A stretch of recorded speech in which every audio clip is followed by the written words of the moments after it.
to assassinate Donald Trump and the way he got up on that roof. This is the semi-automatic rifle he used. The FBI says he likely broke it down and stored it in this backpack as he walked around the rally in Butler last month. And this picture shows the two undetonated homemade bombs found in the trunk of his car. The FBI now says he used this air conditioning unit to climb up on the roof where he opened fire. But after nearly 1,000 interviews, the FBI says the motive of the 20-year-old Thomas Crooks still remains unclear. The FBI has not identified a motive, nor any co-conspirators or associates of Crooks with advanced knowledge of the attack. And I want to be clear, we have not seen any indication to suggest Crooks was directed by a foreign entity to conduct the attack.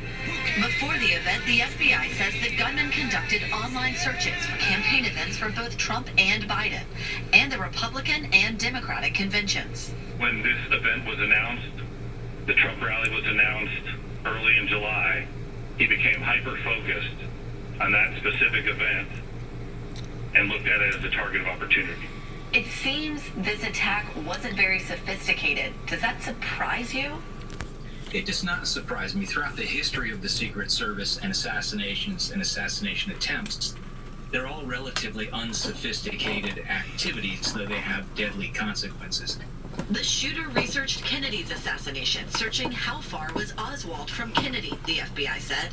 While the investigation continues, the FBI said Crooks has no definitive ideology, but they are determining if he wrote anti-Semitic posts on social media.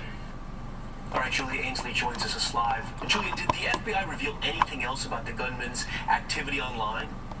Tom, the FBI said they analyzed the shooter's online activity going back to 2019, when even then he was researching how to make homemade bombs. And the 30 days prior to the shooting, he made more than 60 searches related to Biden and Trump. Tom? All right, Julia Ainsley leading us off. Julia, we thank you. We want to turn overseas now to Israel's massive new military operation. This one in the occupied West Bank, the biggest in decades. Hundreds of Israeli troops have carried out raids in several West Bank cities, killing at least 10 people. Matt Bradley has the late details. Tonight, Israeli troops opening a fresh new front, launching a sprawling raid into the occupied West Bank. One of the largest assaults on the Palestinian territory in over 20 years. It started overnight with Israeli airstrikes. We felt like something came down on us from the sky and there was an explosion, said this father of three who was injured in the strike. He lost 2 of his sons. Israeli armored vehicles and bulldozers clawed under roads searching for explosives. Around 2 a.m., the army raided the refugee camp with a large number of soldiers on foot, said this paramedic. Israel's foreign minister declared the West Bank a full-fledged war, and even called for evacuating Palestinians, a move that, if it happens, could mirror Israel's operations in Gaza. Hundreds of troops push into several areas of the northern West Bank, a Palestinian enclave separate from the Gaza Strip.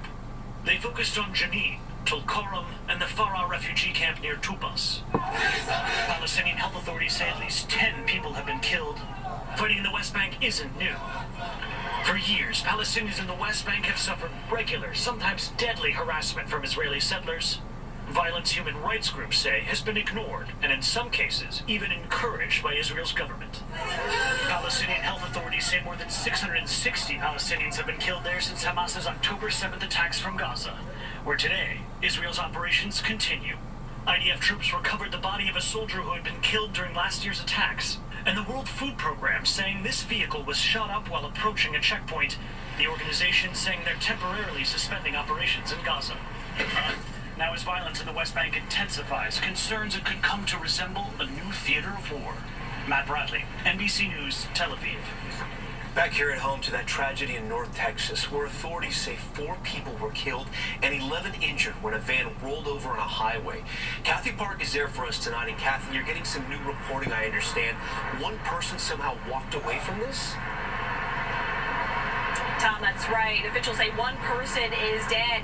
And according to officials, there were 14 people in this van. Only one person was wearing a seatbelt and managed to walk away from this horrific crash.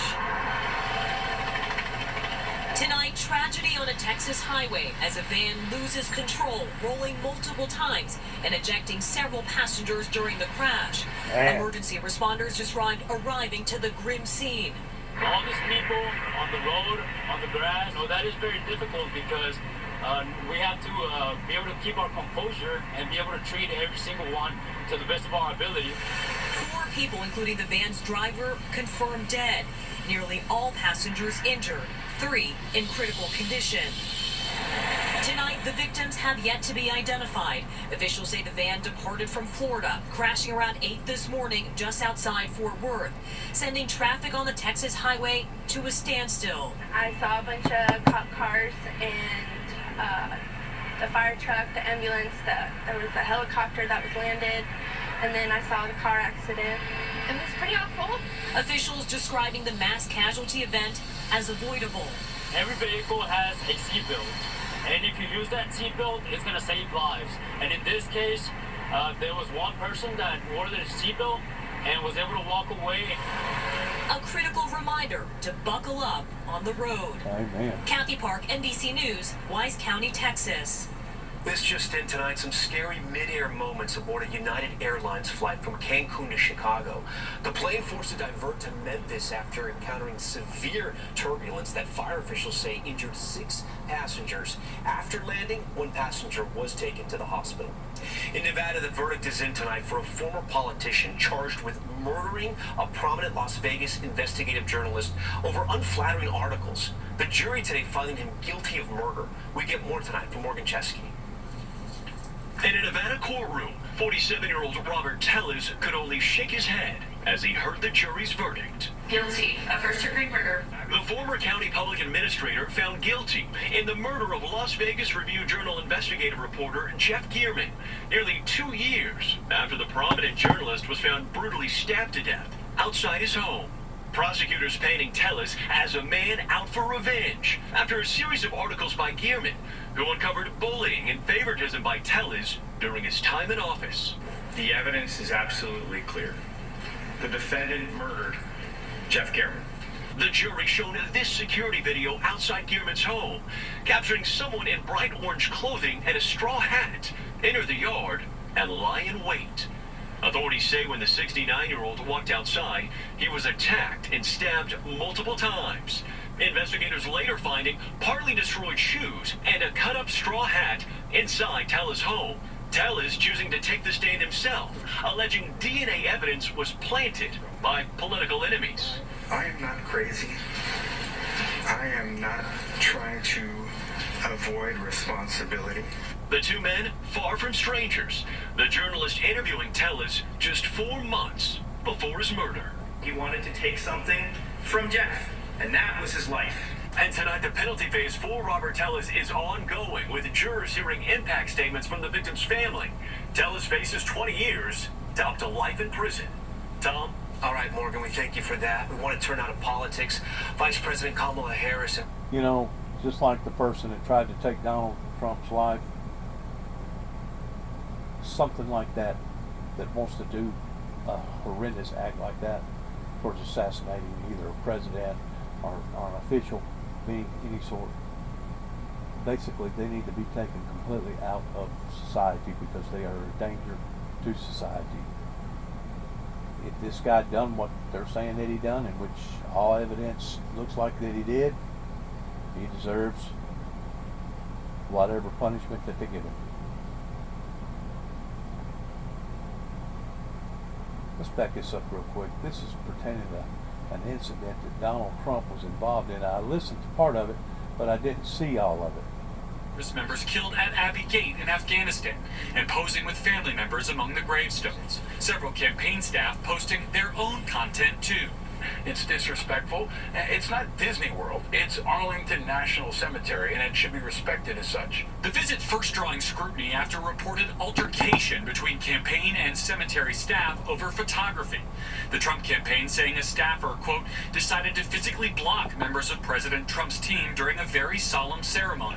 A cemetery spokesperson writing, federal law prohibits political campaign or election-related activities within Army National Military Cemeteries. Arlington National Cemetery reinforced and widely shared this law and its prohibitions with all participants. The Harris campaign calling it all a sad episode, saying Trump has a, quote, history of demeaning and degrading military service members. The vice president herself has not commented on the incident.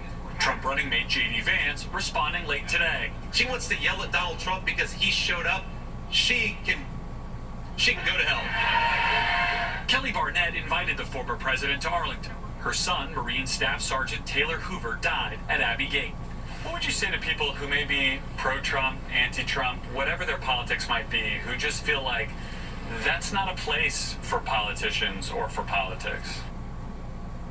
I would have to say, are you in my shoes?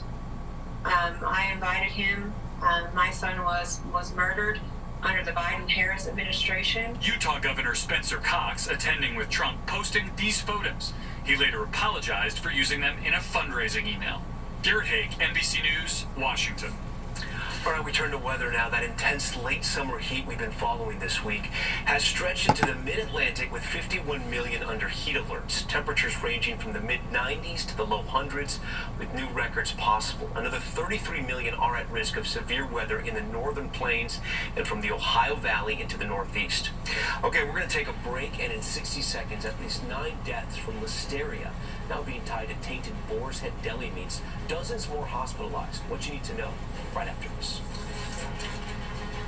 Oh man, probably going to see a lot more of contaminated food as times gets harder and harder because people are willing to divert around safety issues regarding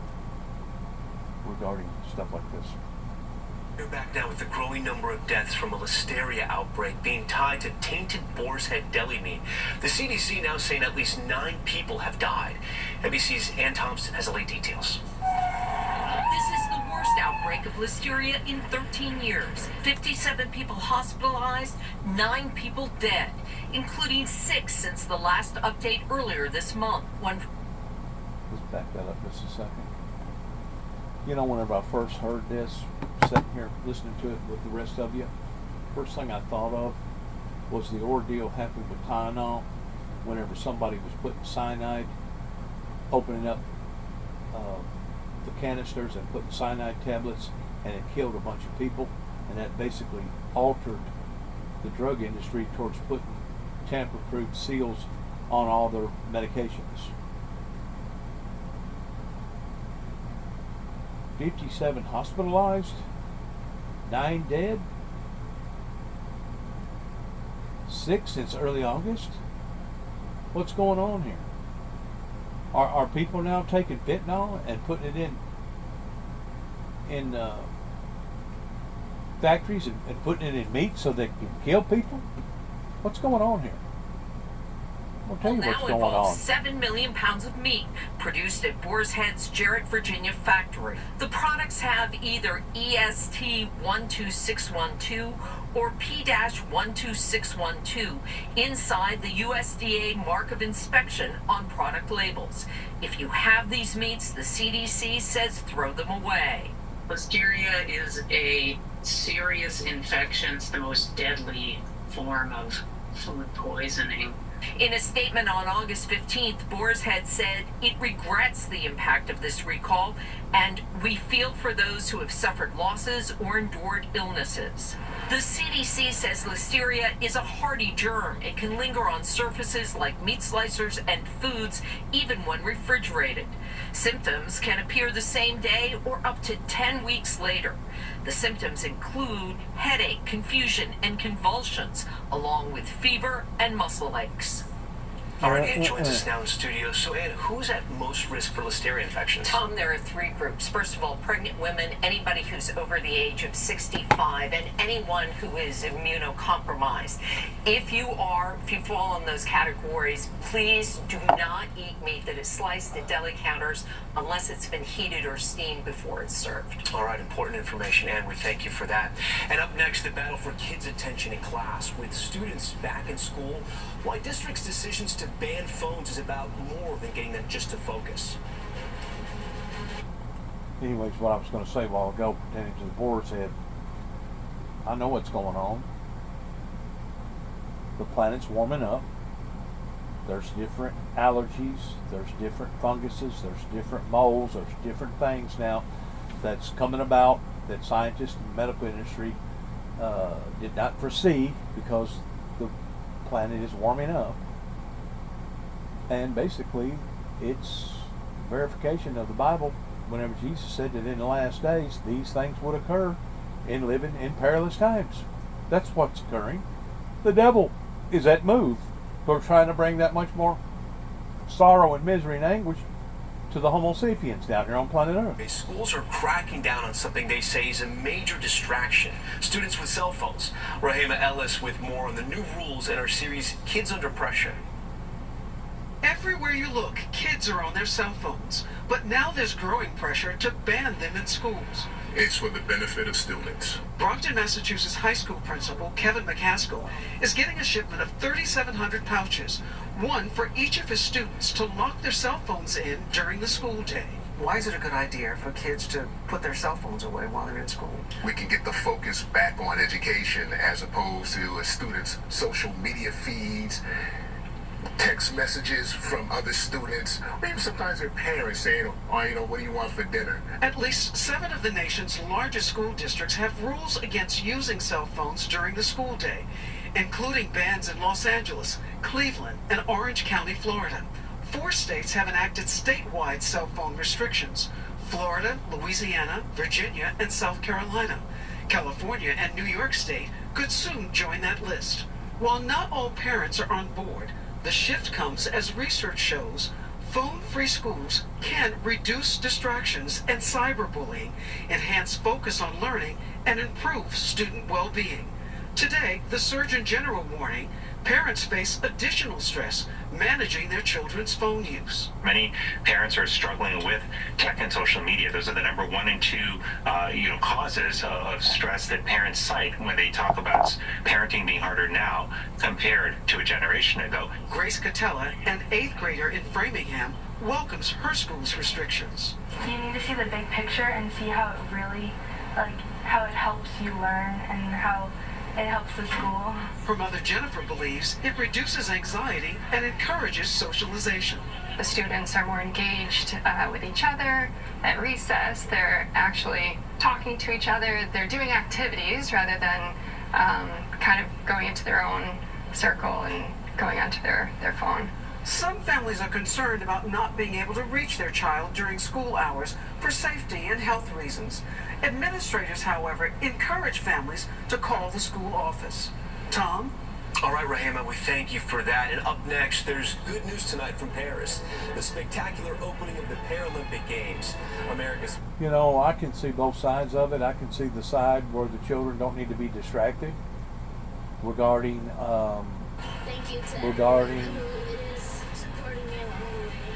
their study habits and their social habits. But at the same time, I can also see where certain parents would emphasize upon to their children in having a phone because our system has failed us, and now you don't know if you go to school if you're going to wind up with some idiot that's going to try to kill you and maybe actually kill 20 or 30 people in a schoolhouse. So in a way, I can see where the kids are insecure and want to have the phone, which leads me to this solution. You can weigh it out the way that you want to. They make devices that can jam other devices in not being able to mainstream either on social media or YouTube or whatever, Twitter or whatever, during a minister's message coming forth out of the church. And they do this for more than 1 or 2 reasons, and I'm sure not everybody has that whatever it is, a jammer or whatever that they call it, to do that. They do that because they don't want something to be advertised that could actually be damaging to to that particular ministry. And it's one thing for them to record their own message, and it's another thing for it to be live streamed. Now, what that they would do in the case that I hardly ever live stream, I'm talking less than 1% of a 1% of a 1% that I live stream. And the reason why I do that is because it gives me a little more chance to think about whether or not I really and truly wanted to put that in an open public domain. Versus whenever you live stream, it's there. You can't back it up. You can't erase it. You can't take it back. It's there.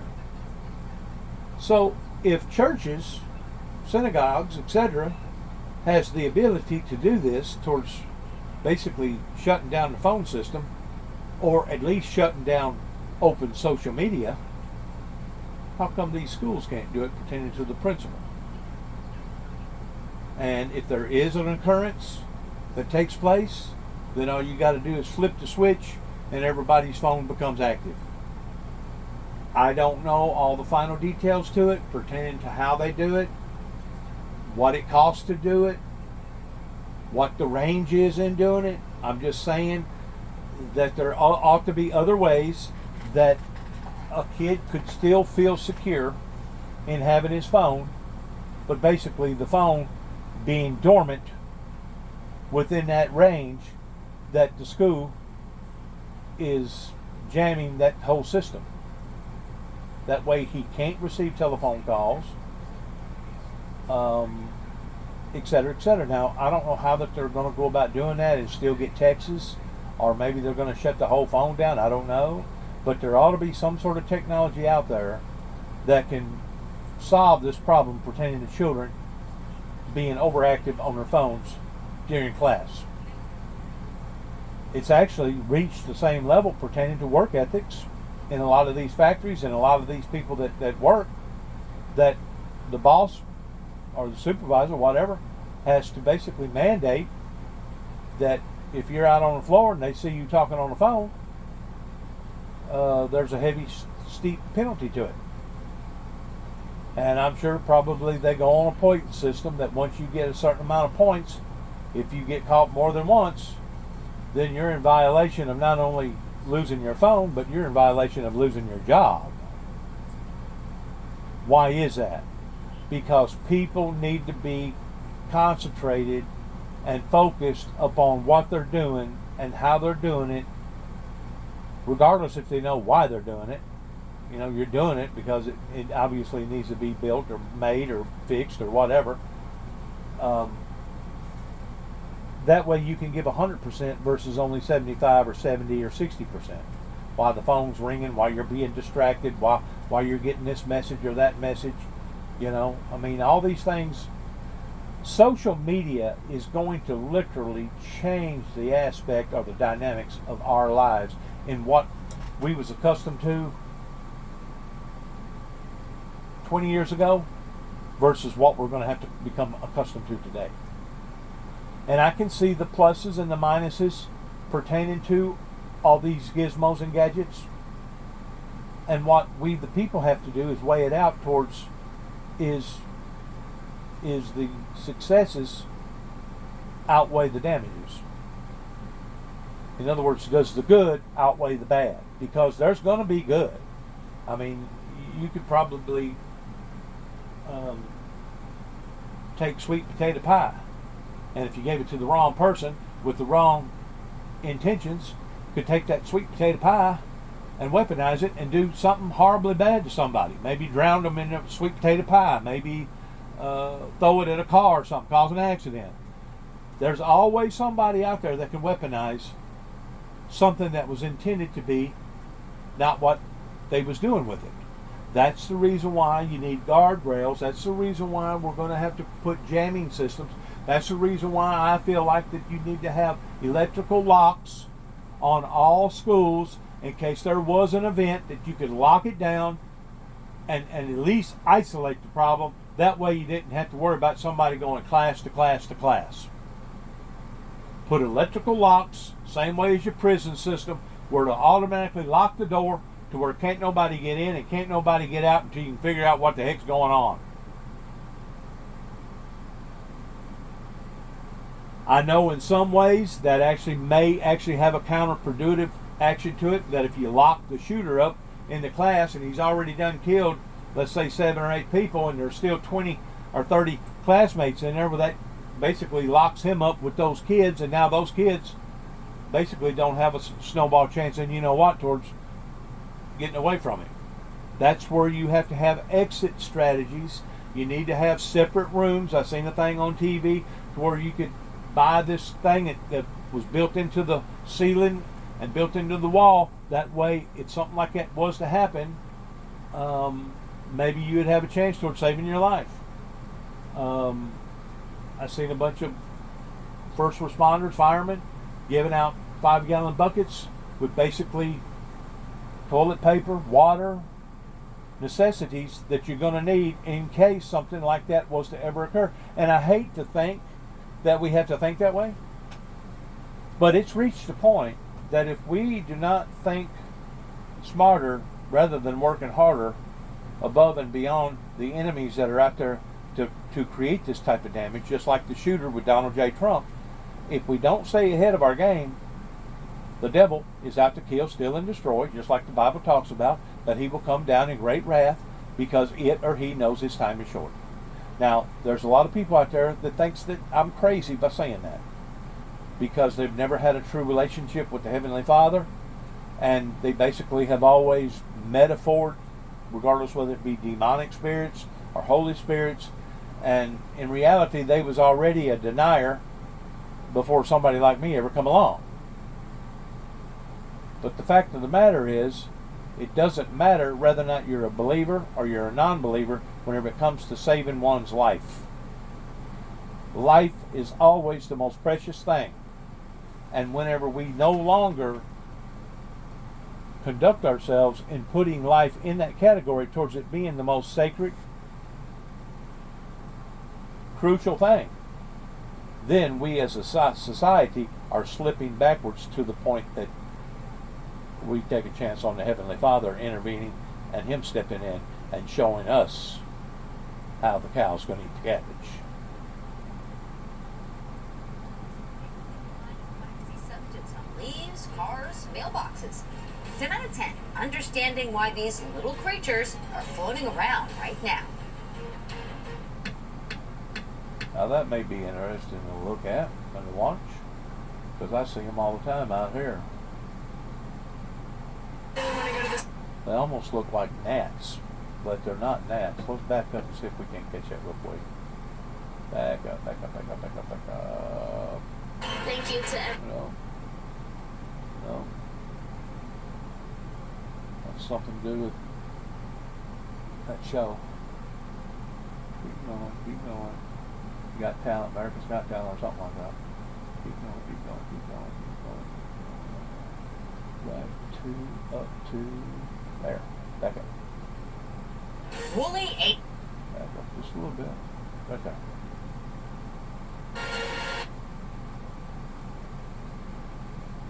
Tell your patients. Well, try it again. September 23rd, set your DVR. Oh, that was hard to catch. Woolly aphids, small bugs that look like snowflakes. They can leave behind a waxy substance on leaves, cars, mailboxes. 10 out of 10. Understanding why these little creatures are floating around right now. Clothes, your hair, getting your hair, get on your body and take them in your home, and next thing you know, they're like bed bugs in your bed because they was on you or exposed to you and you didn't know it. There's all kinds of disbenefits whenever it comes to stuff like that floating around, especially whenever it's got legs and teeth and some sort of life to it. That's kind of like out here where I'm at with all the horse flies.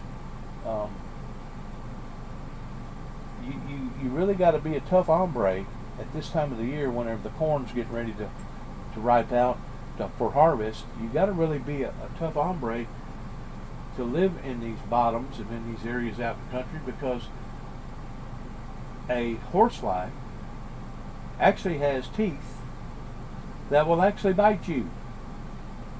And it almost is so powerful, it almost feels like a sting from a wasp. But you can tell it's not a sting, it's an actual bite. He clamps down and he gets him a mouthful of skin tissue. And in the meantime, you're swatting, trying to run him off and get him away from you. But they're very annoying, would say the least, and to some degree, depending upon the person, it could actually be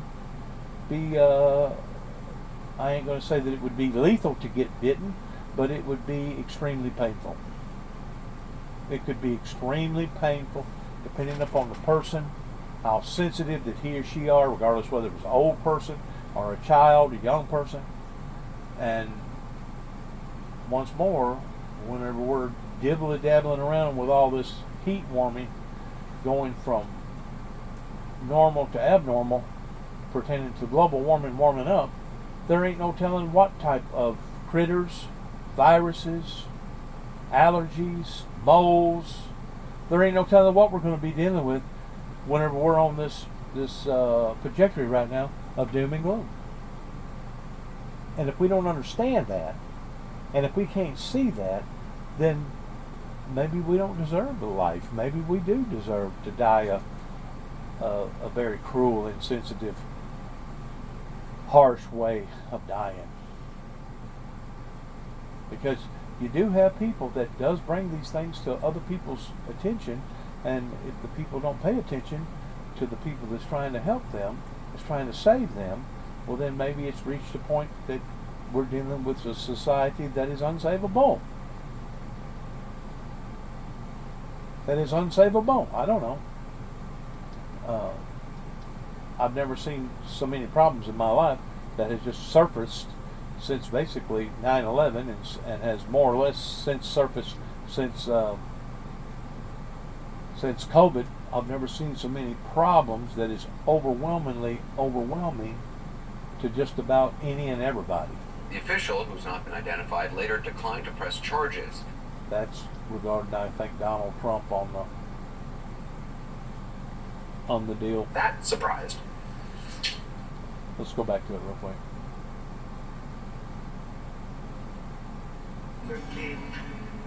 Great people. This campaign video, produced during former President Donald Trump's recent visit to Arlington Cemetery, is now at the center of a firestorm after Trump staffers verbally abused and pushed aside a cemetery worker. A source with knowledge of the incident told NPR. Wow. Like bullies. Cemetery officials will only say, quote, there was an incident and a report was filed. Others, including a former Secretary of Defense, are saying more. I think it should be investigated. How did the confrontation come about? Trump has been ripping into his Democratic opponents over the U.S. military's chaotic departure from Afghanistan. Terrorists poured out of the prisons after Biden and Harris surrendered Bagram. And he wanted to visit the graves of service members who died in the withdrawal, with his own video crew and photographer in tow. But cemetery officials say they specifically reminded Team Trump of a federal law forbidding politicking there, and, quote, photographers, content creators, or any other persons in direct support of a partisan political candidate's campaign. Trump's staff disputes the nature of the confrontation and says the worker, clearly suffering from a mental health episode, is a disgrace and does not deserve to represent the hallowed grounds. He's not a war hero. He's a war hero. He's a war hero because he was captured. I like people that weren't captured, okay? Still, Trump's relationship with the military has been fraught for years.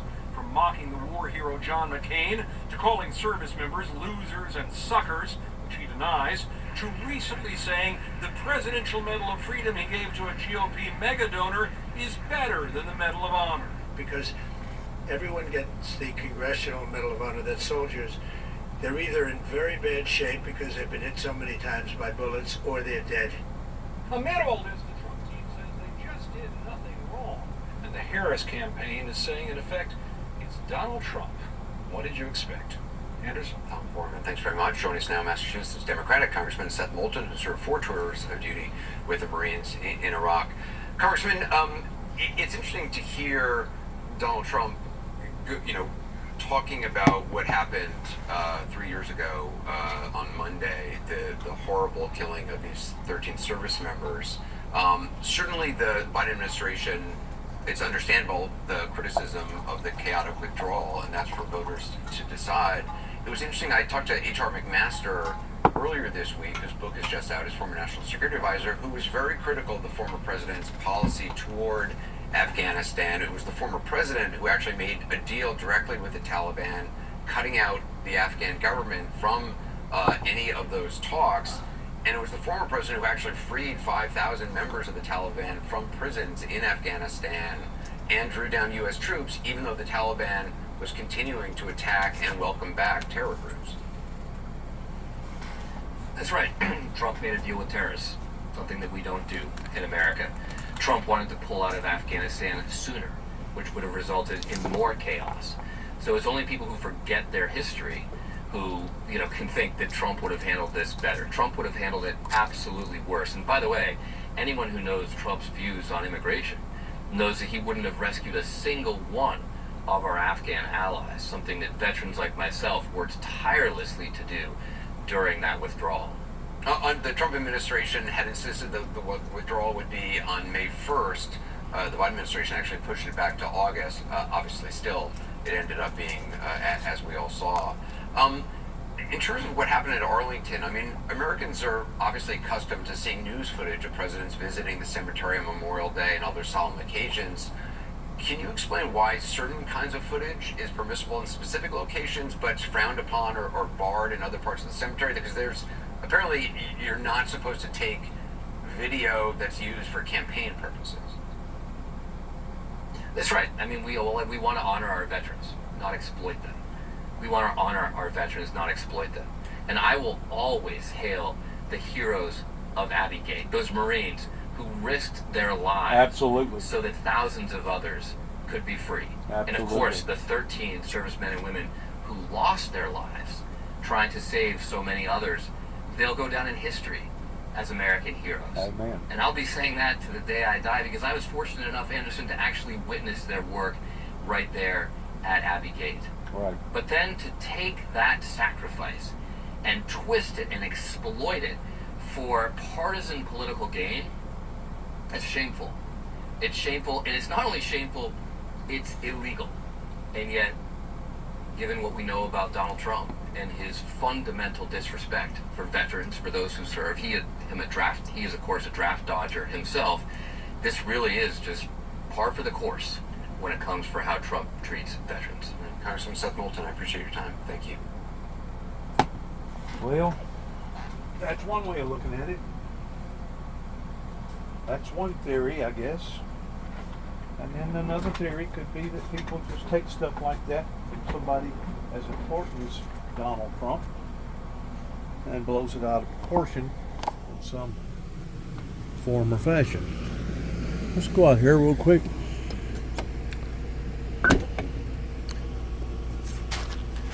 Feed my little cats.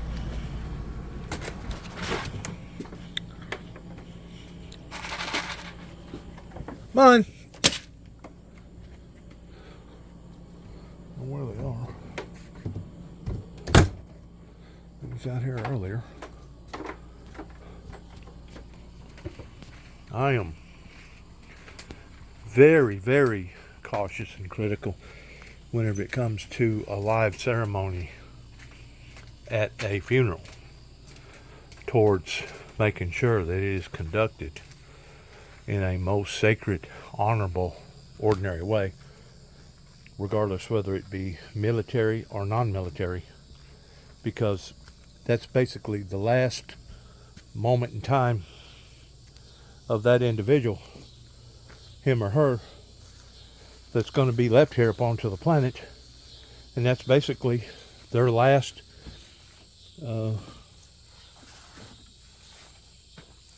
rites, their last wish and testimony. And if people don't honor that in that way, well, then that in and of itself is dishonorable, I think. But I just wanted people to get a sense of the quietness out here at the recovery shelter here at St. Dale's, here at 291 Thompson Road, and just exactly how somber and peaceful and quiet that it is. You're not going to find that in just any and every neighborhood. And to me, that's what makes this neighborhood that much more specialer, is because of that.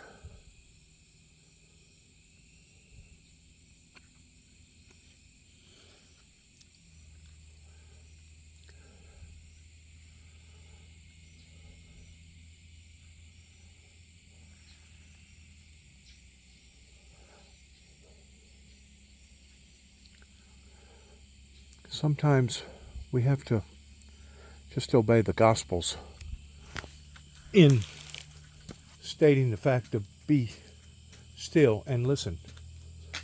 Listen to the voice of God. Listen to the feeling of God. Listen to the influences of God. Because there's so many different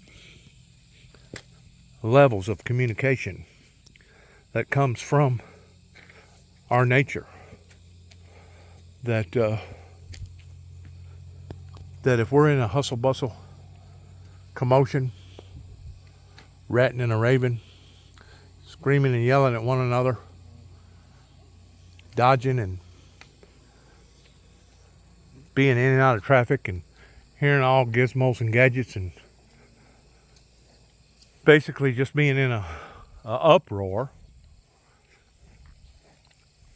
a lot of times that environment just creates that much more of a unstable environment. That creates more of an unstable environment that leads to self-destruction, chaos. And I tend to wonder if that's where we are right now.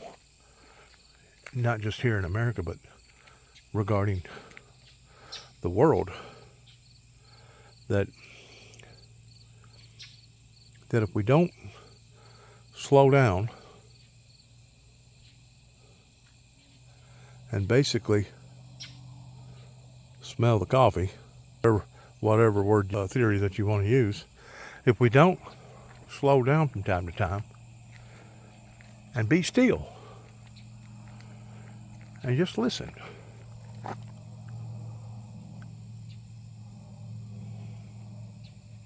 I'm close enough to the highway that I can hear traffic out there.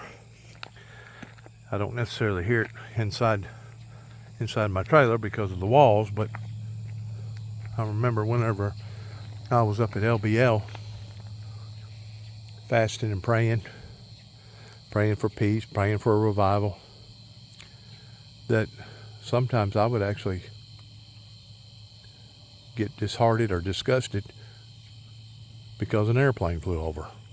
And I could hear the sound of the airplane that was jeopardizing the sound of quietness, the sound of peace, the sound of serenity and utopia.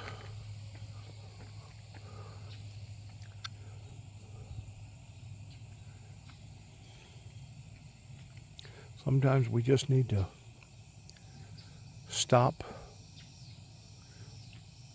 and maybe use the philosophy of somebody's on fire. Stop, drop, and roll to be able to get the fullness about what life is and what God intended for us to enjoy to begin with, rather than it all being artificial, living in some sort of fictitious virtual reality. Flowers, it's been almost 100 degrees now for the past 3 or 4 days. Been extremely hot. They're still budding, but man, does that sun ever put to hurting. on them plants. And they wouldn't look as good as they do now if I didn't come out here and water them every afternoon.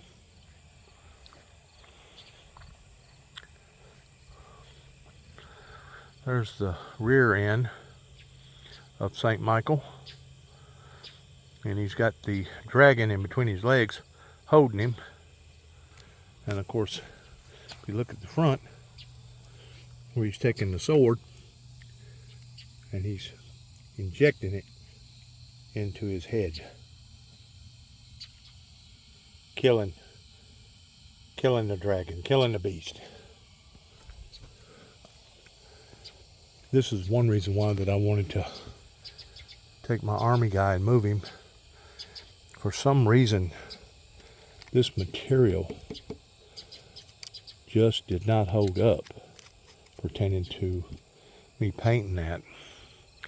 And I guess in some ways it kind of images our patriotism here in America, the way that it actually looks towards being all cut up and bruised up and banged up and shot up, that in one way it actually puts more originality to it. But that's not what my intentions was, so I'm going to eventually move this and resurface him, rework him, and possibly I won't put him, I don't think, out here. I think I'll put him back over there next to the porch on the first trailer.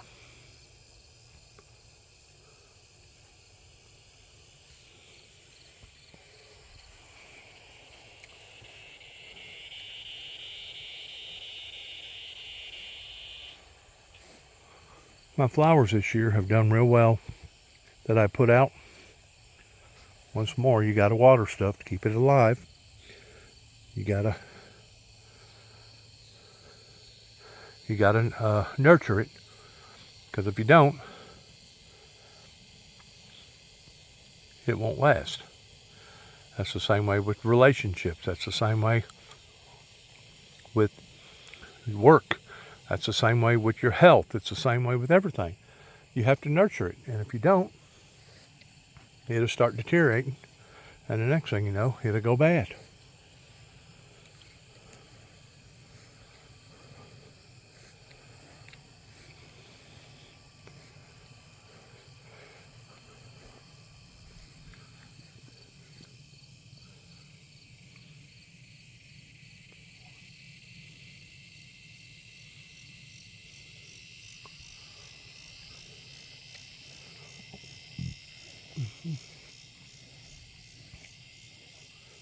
I'm thinking about putting the army man over here after I refurbish him. I've got some bears and roosters and chickens and stuff out here right now, but I'm thinking this would probably be a good place for him, somewhere in this area to sit. Maybe put some concrete blocks down, some of these kind of blocks right there. Put some of those blocks down, and then have him something to sit on rather than setting him on the dirt. But yeah, this is all part of the Windmill Ministries missions here at 291 Thompson Road, Sharon, Tennessee, zip code 38255. And I just hope and pray that I'll be able to see the end results or the fruits of my works one day in seeing everything come about. That's all I can do at this point in time, is to pray, hunker down, digging in, and waiting for a movement of God through the people, towards the people, doing what the people was supposed to do, or what the people should have done back years ago towards getting in behind the ministry. Once more, it's not that Dennis Jackson failed this ministry. It's the people that Dennis Jackson was talking to that failed the ministry, because they never did get in behind him and support him And that's the gospel. Whether or not the people around here want to accept it or reject it or whatever, well, that's up to them, but that is the truth. Proof is in the pudding. After a man spends over 30 years of his life towards putting out the same message, proof is in the pudding towards all the hardships that has befallen upon to the ministry. You know, we got Labor Day coming up. And I just pray that our labors will not be in vain. And according to the scriptures, they won't be in vain. Regardless whether one person agrees with the message, or 1,000 people agrees with the message, or they don't agree with the message, as long as the message is authentic, coming from the Creator, it will not be in vain. It's kind of like a rule of law that you can bank on in being a minister for Christ or a messenger for Christ, that whatever that you have done in this lifetime, you're promised that in the lifetime to come you will be rewarded for it. It will not be in vain. And I guess that's one of the solemn things that keeps me together, keeps me striving towards the hope of a better tomorrow, is the fact that I know what I know. Regardless people like it, dislike it, support it or not, that I'm going to continue to stay steadfast on this journey that the Lord has put me on towards continually telling my story and my testimony and glorifying God, the Lord Jesus Christ, and the precious Holy Spirit.